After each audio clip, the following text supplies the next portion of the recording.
it comes to preparing for the sacred month of Dhul Hijjah.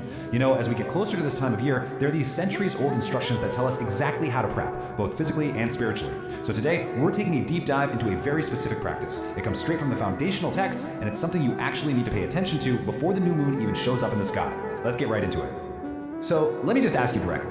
Are you preparing for Qurbani, you know, the ritual sacrifice, this Dhul Hijjah? If your answer is yes, well, there's a very specific physical restriction you need to get ready for right now.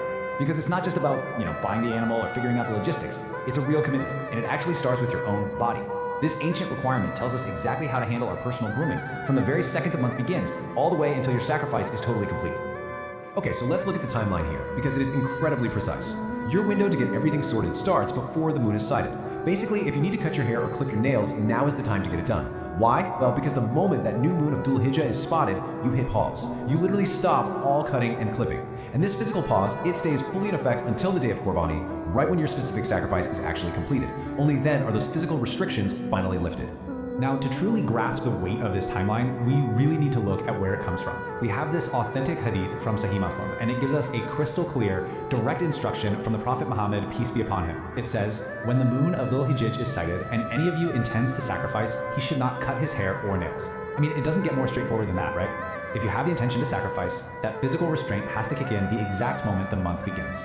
And it actually goes even deeper. Let's look at a second narration, this one from Sunnah and Nasai, which just shows how incredibly thorough this requirement really is. It states he should not touch anything from his skin or hair. So we're not just talking about a casual suggestion to delay a trip to the barber. This is a complete state of physical preservation. You are literally holding back from removing anything from your skin or hair as this really profound act of devotion.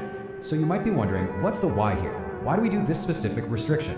Well, the spiritual wisdom is basically threefold. First off, it's about resembling the Hajis. Think about it, while millions of people are gathering over in Mecca, performing the Hajj in a state of ihram where they can't cut their hair or nails, you are right there with them in spirit. You're at home, but you're mimicking their sacred state.